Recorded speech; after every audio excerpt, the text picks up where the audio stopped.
Welcome. My name is Cindy Walton, and I'm the Worship Associate this morning, and part of the team that is working to live stream this service to you wherever you may be. It's not working. We are an inclusive congregation that welcomes you as you are, inclusive of all your identities, complexities, and situations.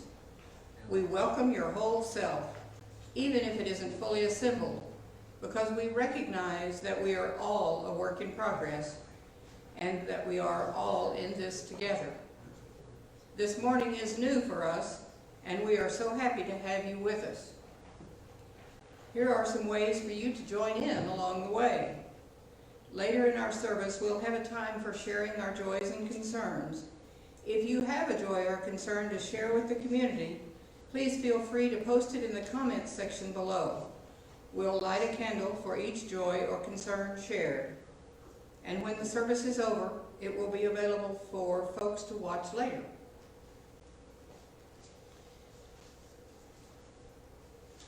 As we light our chalice this morning,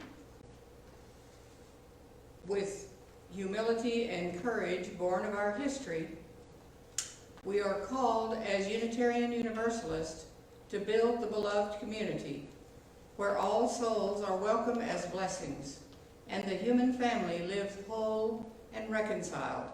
With this vision in our hearts and minds, we light our chalice.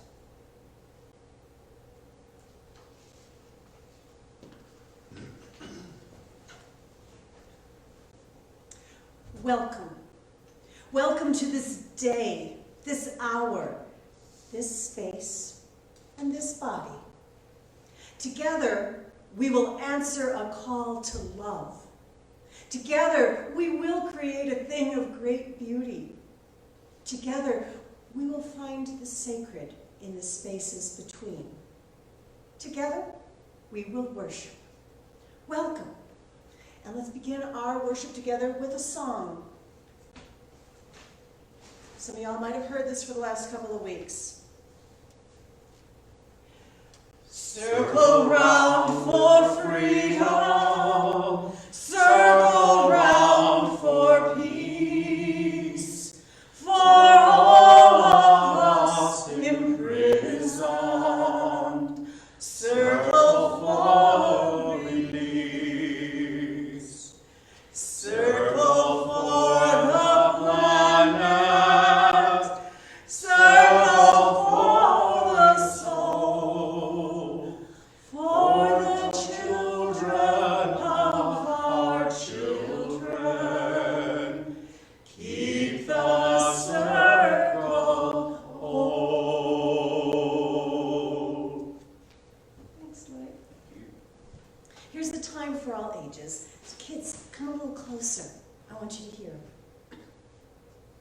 A little boy was learning, and his mother was asking him to think about important things. She said, "What is the most important part of your body to be a good friend?" Huh? The little boy thought about it. He thought, well, my eyes, so I can see my friend. His mom said, no. There are plenty of people who are blind who are actually really good friends. Okay, what about my ears, so I can hear my friend talk? She said, ears are important, but there are a lot of people who can't hear and they are still good friends. What about my hands, so I can be helpful and hug them? Hands are important too, but no, that's not the most important thing it takes.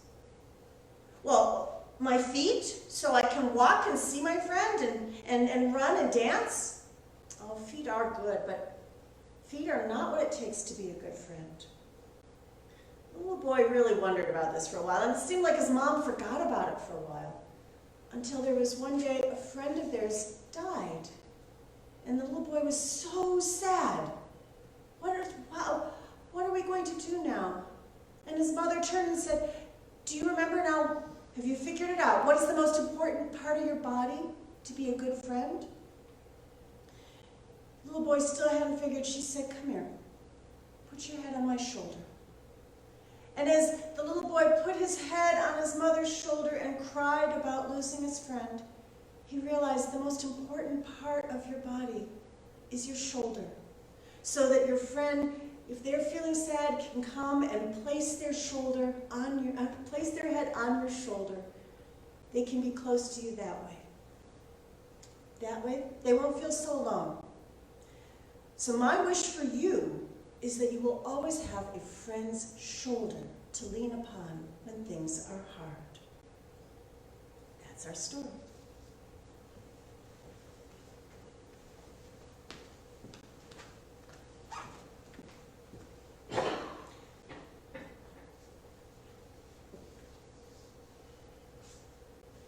So, it's my pleasure to announce this morning that our Board of Trustees has adopted a new mission statement.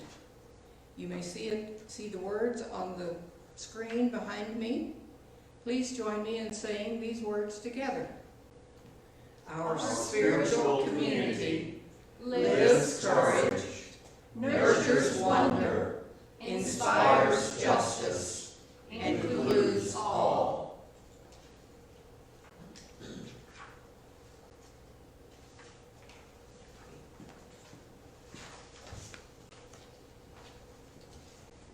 This is the time in our service when we usually, as we're meeting together, we share our joys and concerns.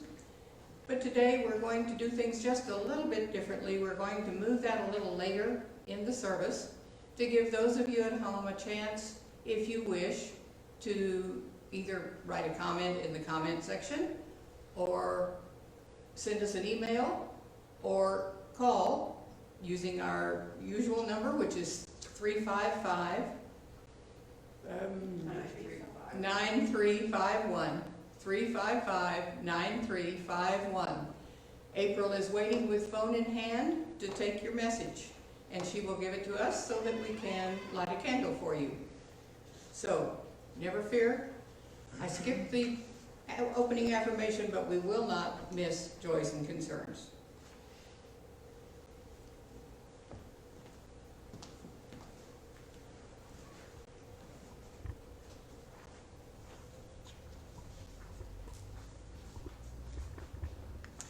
It's time now for us to enter into an attitude of reflection and prayer. Let us take this moment to follow our breath into those places that we might have rushed over all week. With each breath, I invite you to go deeper and find that part of your own center that needs inspiration. Breathing in, breathing out.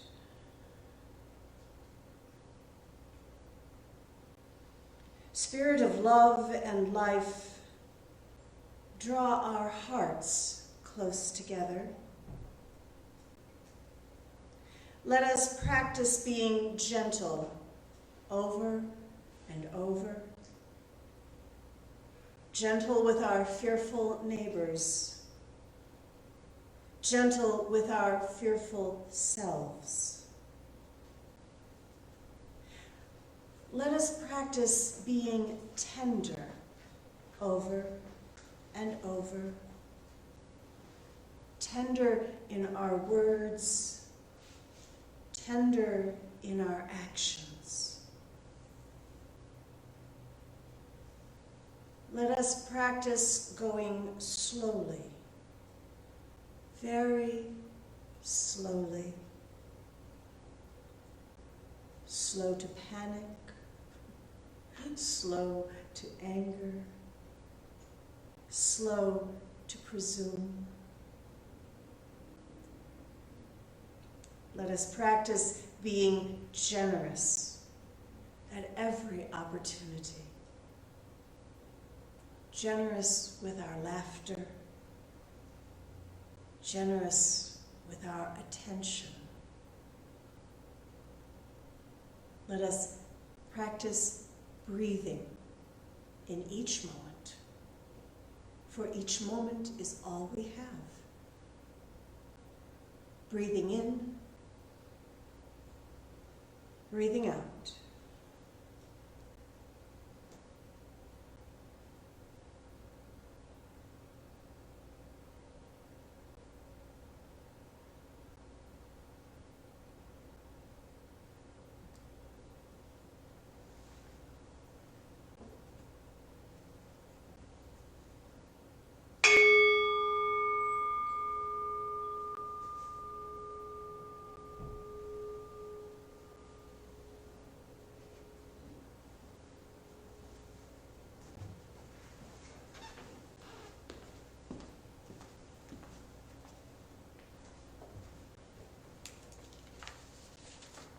Our reading this morning comes from Alexander McCall Smith. It's called In a Time of Distance. The unexpected always happens in the way the unexpected has always occurred. While we're doing something else, while we're thinking of altogether different things. Matters that events then show to be every bit as unimportant as our human concerns so often are. And then, with the unexpected upon us, we look at one another with a sort of surprise. How could things possibly turn out this way, when we are so competent, so pleased with the elaborate systems we've created, networks and satellites, intelligent machines, pills for every eventuality, except this one. And so we turn again to face one another and discover those things we had almost forgotten, but that mercifully are still there. Love and friendship, not just for those to whom we are closest, but also for those whom we do not know, and of whom perhaps we have in the past been frightened. The words brother and sister, powerful still, are brought out, dusted down, found to be still capable of expressing what we feel for others, that precise concern. Joined together in adversity, we discover things we had put aside, old board games with obscure rules, books we'd been meaning to read, letters we'd intended to write, things we thought we might say, but for which we never found the time. And from these discoveries of self, of time, there comes a new realization that we have been in too much of a hurry, that we have misused our fragile world, that we have forgotten the claims of others who've been left behind. We find that out in our seclusion, in our silence, we commit ourselves afresh. We look for a few bars of song that we used to sing together a long time ago. We give what we can. We wait, knowing that when this is over, a lot of us, not all perhaps, but most, will be slightly different people, and our world, though diminished, will be much bigger, its beauty revealed afresh.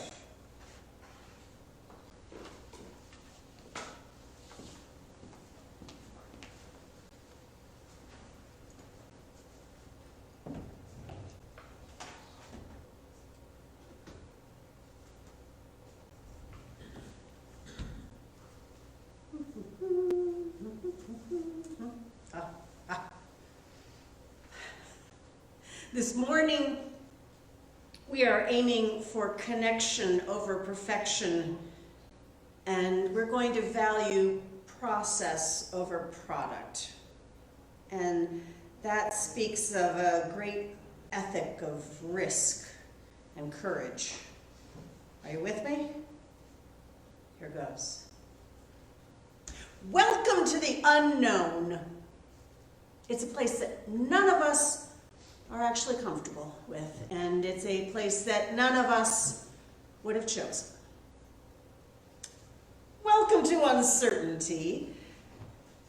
And this is a place of such discomfort that some of us might actually act kind of silly in some desperate efforts to establish some kind of normalcy, some kind of certainty. Welcome to a time that we cannot predict and we really cannot fully control, and that makes us really uncomfortable because we are once again face to face with that which we cannot control.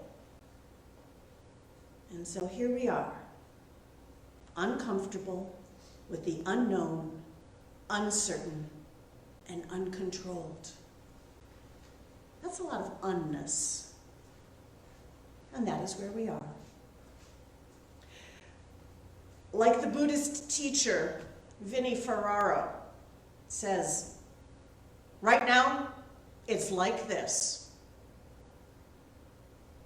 The good news is that even in the unknown, the uncertain, and the not fully in control, we are not alone. Even if we have no idea where we're going or where we're going to wind up, we are in this together. Now, the other good news is that as Unitarian Universalists, as people who embrace reason and mystery, we carry on without certainty all the time. Being uncertain about an unknown is pretty much standard operating theology for many of us. Right now, it's like this. I don't like it. I'm scared. I'm tired. This past week, I was sick first with a cold that turned into strep throat, and I was unable to really get up and do any of the things that could be helpful or productive. Other ministers have been trying to remind one another that, quote, we were made for times like this, unquote. That might be true, but I don't feel ready. But I will have to trust. We will have to trust that we are ready for this moment. Because here we are. And this moment is the one that you and I are creating. So perhaps we are made for times like this. This past week, a friend shared that never before in her entire life has she been so acutely aware of exactly how many onions she has left in her pantry. Will she have enough onions to last until she is able to actually buy some more onions? The other day she had to wait outside the grocery store to be allowed to go in. As she waited 6 feet apart from every other person who was 6 feet apart, she looked behind her and she saw an older woman waiting in line just behind her. And even from 6 feet away, she could see the worry in the woman's eyes. My friend's heart hurt to see that fear. When it came to be her time to go into the grocery store, my friend stepped aside and let the older woman go in first. We are made for times like this. Some of us, our brains are getting very, very busy right now. Some of us, our brains might even be occupied trying to create meaning around this virus. I would warn you to be very careful about that process, because you might even start hearing people saying things like, I don't know, this virus is God's punishment for X, Y, and Z, or this virus is simply nature punishing us for global warming. I mean, people are going to say these things because our brains are built to look for patterns and to look for the cause behind every effect. And this is because our brains are really busy trying to predict all the time. It helps us planning for dinner. It helps us keeping track of our onions. We are a meaning-making species. But really, not everything is entirely about us. This virus is because viruses are. It's nothing really personal. It could have just as easily been a virus that affected another species. And humans, being humans, we're going to put these big brains, we're going to put our steady attention at finding ways to reduce the harm of the virus. But in the meantime, notice how when somebody wants to cast this virus as somehow evil, as somehow punishment, as something with greater meaning, notice that that actually is revealing more about that person's deepest fears. And in that moment, when you can see their deepest fear, extend compassion to them. Compassion for yourself.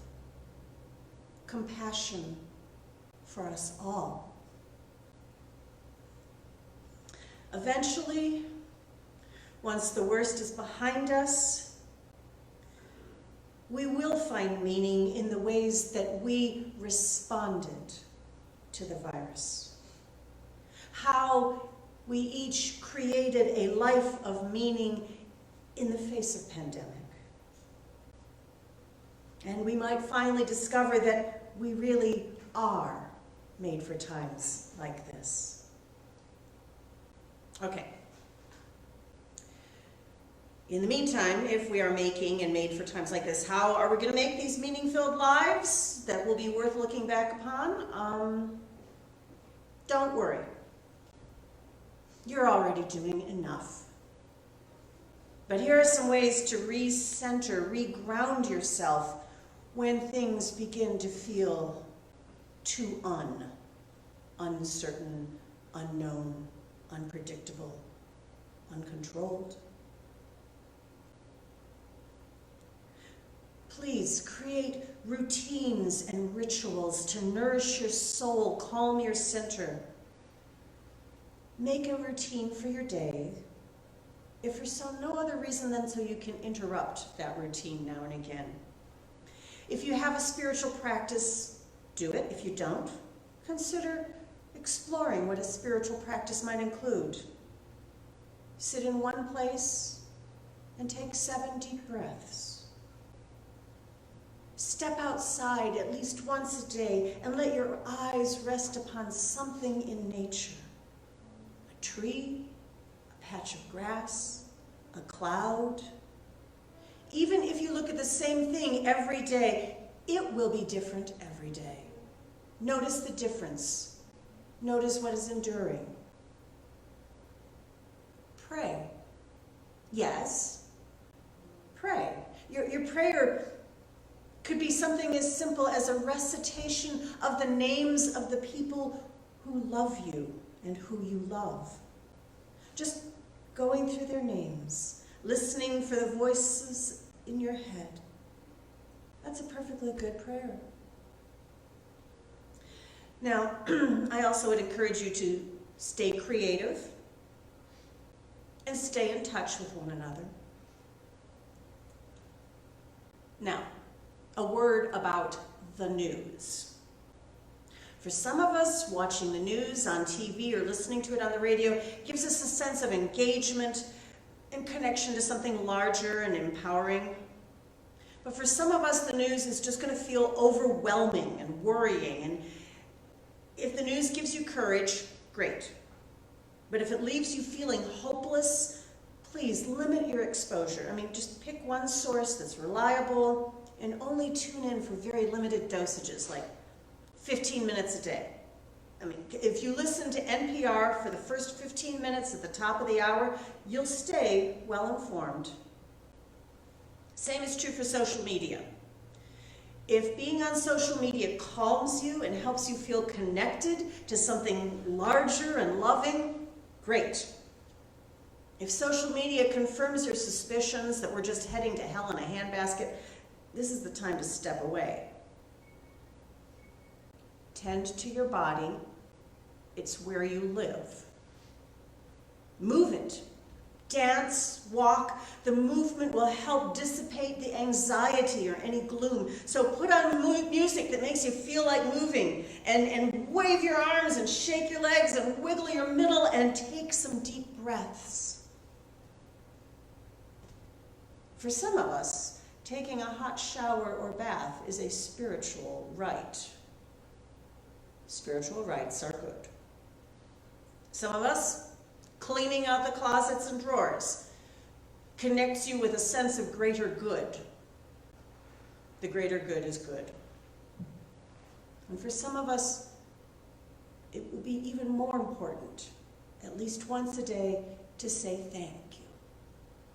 Because as Meister Eckhart teaches, if the only prayer you ever say in your entire life is thank you, it will be enough.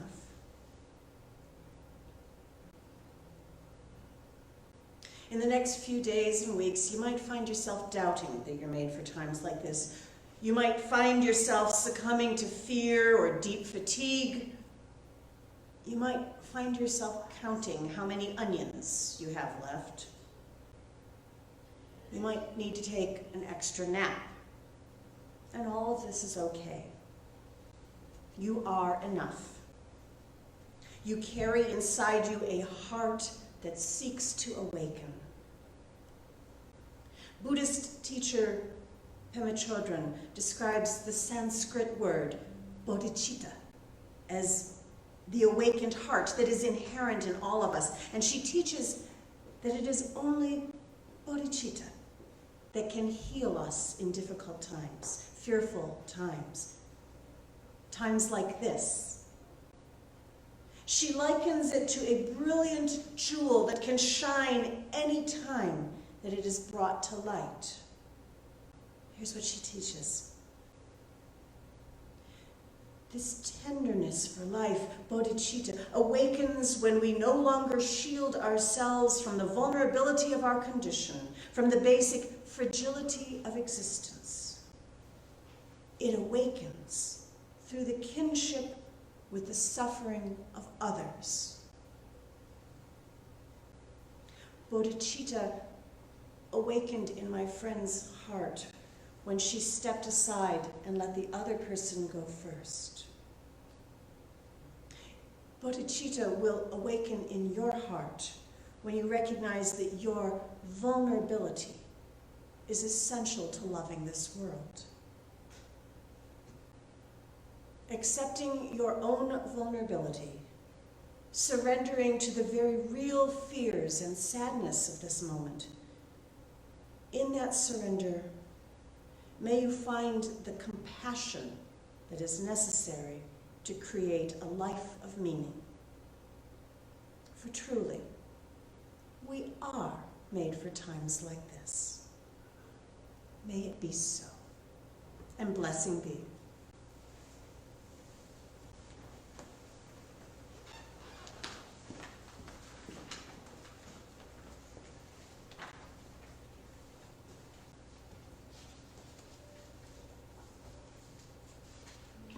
Indeed, may it be so.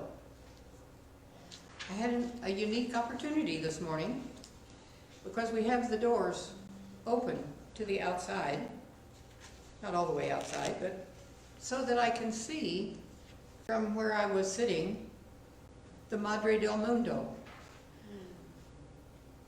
tenderly cradling a representation of the world in her hands. We are on the cusp of spring. We have grape hyacinths and other cheerful spring flowers sprouting in our yard. We are indeed blessed. And now is the time for our joys and concerns. And I want to start with a quote from a man that many of you will remember, Hunter Ingalls.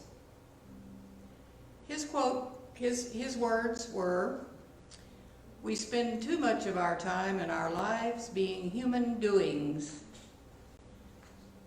We need to remember that we were created as human beings, and we need to return to being.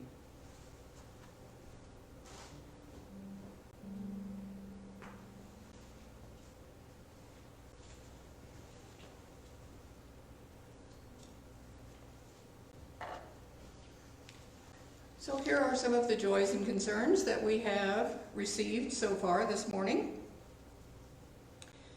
from, because this is an all ages service, I'm going to start with the ones that I've received specifically from children. I have one here from Brinley Miller, who is sad that we have the coronavirus and have to miss school and church because I want to play with my friends. But I'm happy that it will eventually be over. Jackie Lewis shares that she is joyful to have extra time off of school. And her brother Jasper has a joy that he got to build a playhouse with his dad for his stuffed animals. Their mom, Jen Lewis, shares that allergies and the pollen of 2020 is hitting their household very hard and making her paranoid about the current medical issues because their immune systems are in flux right now, to say the least. Chelsea Pegg is joyful that her students will be fed by Hereford School District. They will receive breakfast and lunch while they're out of school. I have seen also a list, I'm going to just tag on to this, Chelsea, thank you. There is also a list of places where Amarillo school children can receive breakfast and lunch in Canyon as well. And that will be through the schools. Max Norton has a concern for his cousin and family who live just outside of Portland, Oregon. He lost his job this week, but his wife's job is considered essential, and so she has to go to work. They're watching their health, but at a higher risk. And they're also living on only one income at this time.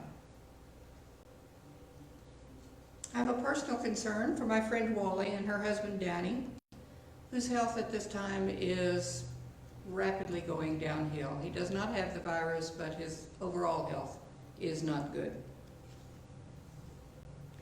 Krista Lee states that she's concerned about her students who are experiencing this quarantine as trauma, who are scared and in need for the safety and security they had at school. Kim Cryer has a joy that our congregation has pivoted with these unprecedented times in order to continue meeting while still adhering to best practices for the health of our community. George Malachi Peterson expresses his concern for the healthcare workers, brothers and sisters who are being overworked or forced to work without proper equipment. We need to lift them up with good energy and support.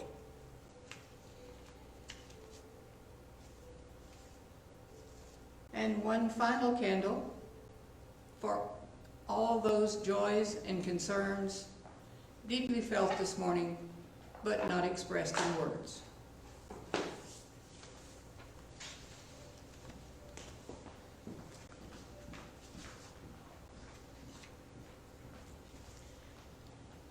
Now is the time. Usually at this time the congregation makes its financial offering. We can't pass the basket today, but if you're interested in making a contribution, please visit our website, which is uuamarillo.org. On the home page in the upper right corner, you'll find a blue donate button that will take you to a place where you can donate securely through PayPal. If you have made a financial pledge for this year, please keep up your pledge. If you would prefer to mail in a check, well, that works as well. Our address is 4901 Cornell, zip code 79109. And let's see, while we are not meeting in person, some of our groups are still meeting. The Nothing Much Buddhist group will continue to meet on Mondays at 7:30 p.m. using Zoom. Please check their Facebook group for more information. The Love Resists Changing Systems, Changing Ourselves webinar class is continuing. Participants can get the Zoom link from Rolf Habersong, and afterwards Reverend Nell will open her Zoom room for discussion. I've been privileged to join this group, and it is eye-opening. So I encourage you, this may be a really good time for you to give it a try. If you're on Facebook and want to stay in touch with one another, we have a group page called Beloved Community. Please let Lydia or Nell know if you're interested in joining this group. On it, we are posting games, artwork, music, and sweet messages. Our caring committee is coordinating regular phone calls to friends and members. If you would like to help make calls, please send a message to the office.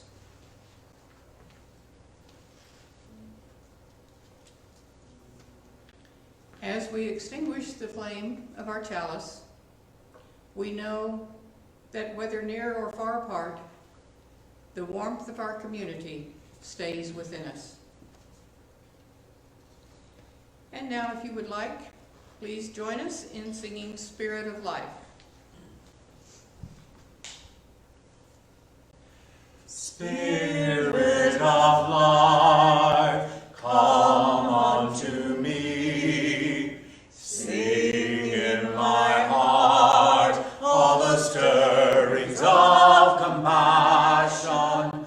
Blow in the wind, rise in the sea, move in the hand, giving life the shape of justice.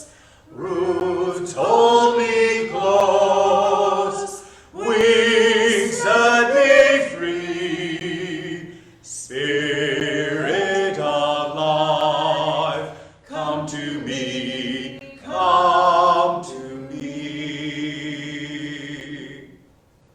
And please join in our closing words. May the fellowship of this hour touch and move our lives until we come again together.